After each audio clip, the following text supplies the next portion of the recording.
누가복음 18장의 내용에 우리가 함께 보면은 예수님께서 예루살렘을 바로 올라가시기 바로 직전에 또 있었던 일들에 대한 기록임을 우리가 살펴보게 됩니다.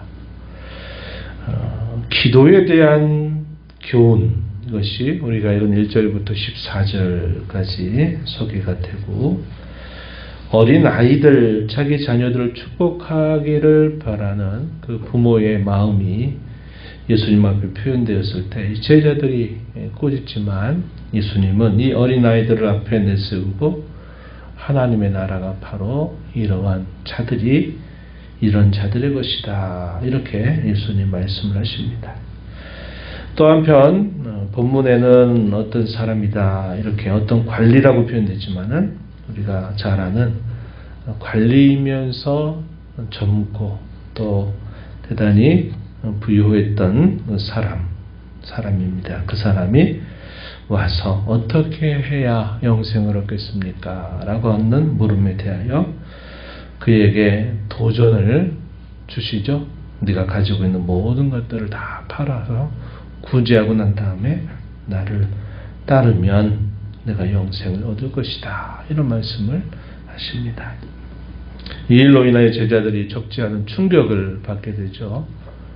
이런 정도의 사람이 하나님 나라에 들어가기가 어렵다면 과연 누가 하나님 나라에 들어가겠는가에 대한 다소 충격적인 질문을 예수님에게 던졌을 때 예수님이 대답하시는 말씀이 주어지고, 이제 마지막 세 번째 제자들에게 내가 종교 지도자들에 의해서 능욕과 침뱉음과 희롱을 당하고 채찍질을 당해서 죽게 될 것이지만 내가 3일 만에 다시 살아나리라 하시는 이 세 번째의 예고의 말씀이 이어집니다. 그리고 마지막 부분에서는 한 시각장애인이 다윗의 자손 예수여 나를 불쌍히 여겨주소서 하는 간절한 외침을 예수님이 들으시고서 그 사람을 치유하게 되고 그 일로 인해서 하나님께 영광을 돌리는 그런 특별한 기적사건이 소개가 됩니다. 이게 이제 예수님이 이제 예루살렘으로 올라가시기 직전에 있었던 일련의 사건들에 대한 기록이죠. 오늘 우리가 이 말씀을 읽을 때는 조금 순서를 바꿔서 읽어도 될 것 같아요. 어떻게 바꿔서 읽을 수 있을까? 하나님의 나라에 어떻게 들어가는가 하는 것에 대한 말씀을 먼저 우리가 살펴보면 15절부터 30절에 이르는 두 가지 사건이 소개되고 있죠. 하나님의 나라. 조금 전 말씀드렸듯이 부모가 자기의 자녀를 예수님이 축복해 주시기를 바라고 데려왔을 때 이 제자들이 이 일에 대해 상당히 꾸짖는 일을 행합니다.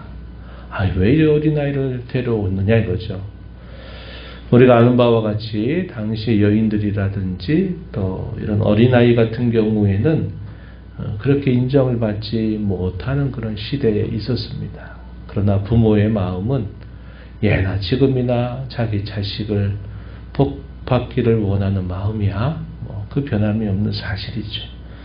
더군다나 예수님이 그들의 곁에 있을 때 자기 자녀를 축복하시면 얼마나 좋겠나 하는 것이 부모의 마음이었을 것입니다. 그런데 아주 꾸지라는 정도가 상당히 그 분위기를 샤하게 만들 정도로 그러한 꾸지람을 제자들이 막 한 것입니다. 예수님이 도리어 제자들을 향해서 책망하시죠.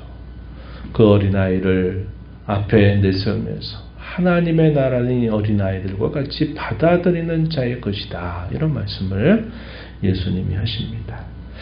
어린아이의 특징은 뭘까요? 고지고대로 믿는 거죠. 조금 자라면 이제 그걸 벗어버리지만 어린아이가 하는 특징은 엄마나 아빠나 누가 말씀하는 것이든 그것이 그대로 되는 줄 알고 믿는 거죠.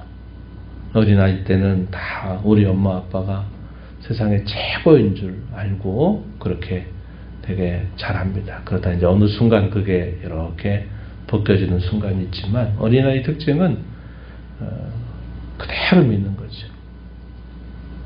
그래서 어린아이의 교육에 관한 이야기를 할 때는 어린아이는 마치 백지 상태에 있는 것과 똑같다. 그래서 그 어릴 때 무엇을 그들에게 심어주고 가르치냐에 따라서 그들에게 큰 영향을 끼친다라고 말하곤 합니다. 그래서 이 어린아이에 말하는 것은 모든 걸 말하는 게 아니라 예수님이 이 어린아이들은 하나도 의심하지 않고 그 말을 그대로 믿고 그런 줄 알고 여기는 그런 태도를 가지고 있다는 겁니다. 하나님의 나라가 바로 이와 같은 자들의 것이다. 예수님 말씀하시고 그 어린아이들을 축복하시게 되죠. 또 한편 이어지는 사건을 보니까 이제 굉장히 젊은 사람인데 사회적으로 지위도 높고 종교적으로도 상당히 열심을 가진 사람이 예수님에게 찾아와서 예수님, 선한 선생님 이렇게 부르면서 내가 어떻게 하여야 하나님의 나라에 들어가겠습니까? 다른 말로 영생을 얻을 수 있습니까? 라고 묻습니다.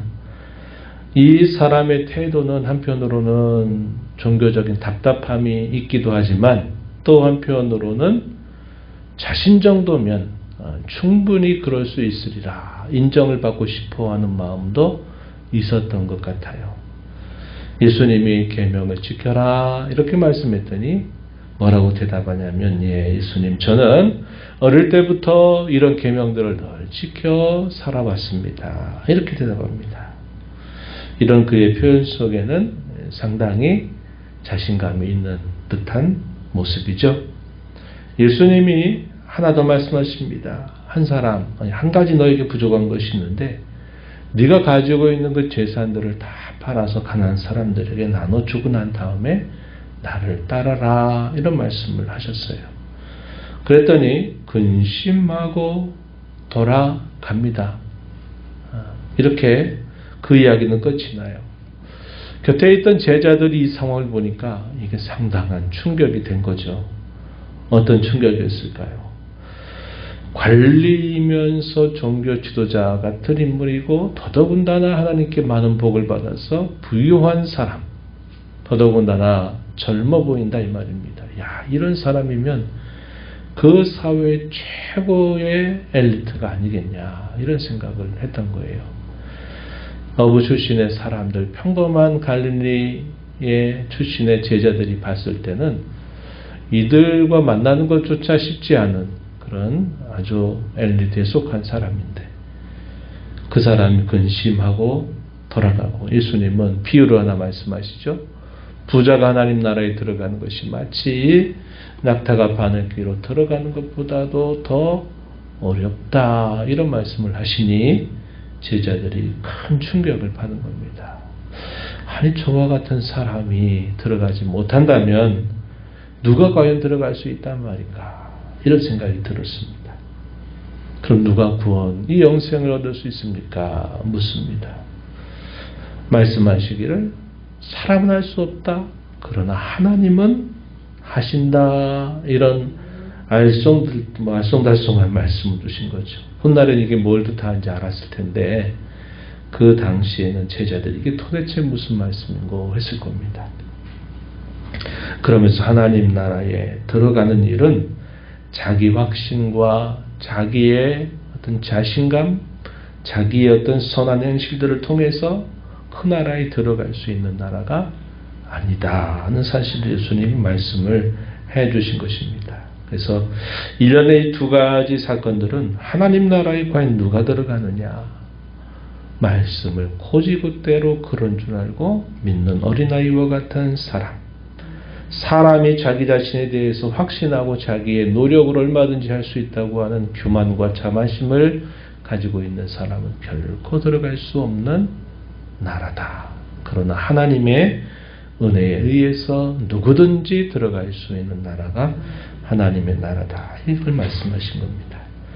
시각장애인을 고치시는 사건뿐만 아니라 귀신을 쫓아내신 사건, 죽은 자를 살리신 사건, 또 바다와 물결, 풍랑을 잔잔케 하시는 사건들, 수많은 예수님의 기적 사건들은 결국 뭘 보여줄까요? 하나님의 나라에서 나타나는 능력을 말합니다. 하나님 나라가 들어가는 자들에게 완성될 그들의 최후의 모습을 예수님이 이렇게 저렇게 보여주시는 겁니다. 하나님의 나라가 완성될 그때는 어떠한 장애라든지 어떠한 고통이라든지 그런 것들이 없는 나라가 될 것이다 하는 것을 예수님은 이런 병 고친 사건들을 통해서 보여주신 것입니다.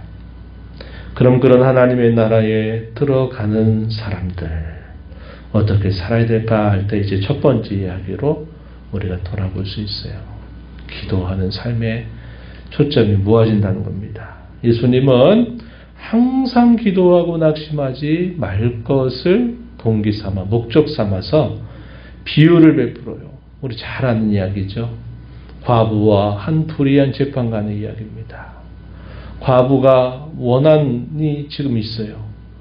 옳지 않은 일에 대한 원한이 가득한데 이 과부를 누가 도와주겠어요? 과부가 할 수 있는 유일한 길은 재판관에게 이 문제를 계속 처리해달라, 올바르게 처리해달라 하는 것을 간청하는 것 외에는 아무것도 없어요. 더더군다나 여인도 아니고 남편도 없는 과부에게 있어서는 이 재판관 외에는 다른 그 어떤 누구에게 도움을 요청할 수가 없는 겁니다. 그래서 이 재판관이 불의한 사람인데 계속 자기를 찾아와서 번거롭게 한 것 때문에 아이고 안 되겠다. 내가 아무리 그래도 나를 이렇게 번거롭게 하고 저렇게 끈질기게 나를 붙들고 요청하니 이 과부의 이야기를 들어줘야 되겠다 이렇게 결정을 내리게 된다는 겁니다. 불의한 재판관이라도 자기밖에 도울 리가 없다고 저렇게 끈질기게 매다니는 이 여인을 도와준다면 하물며 하나님 택하신 자들의 원한을 기도를 하나님이 들어주시지 않겠느냐 그러면서 뭘 말씀할까요? 낙심하지 말아라. 그리고 항상 기도해라. 이걸 가르쳐요. 왜 이걸 가르쳐 줄까요? 이 땅에 하나님의 나라를 살아가는 동안에 낙심하게 될 만한 일들이 산적하게 쌓여있다 이 말이죠. 낙심이 얼마나 우리에게 가까이 다가올 수 있는가. 우리는 그런 연약함을 가지고 있는 자들임을 예수님이 아시기에 제자들을 통해서 이 교훈을 주시는 겁니다. 항상 기도하여라.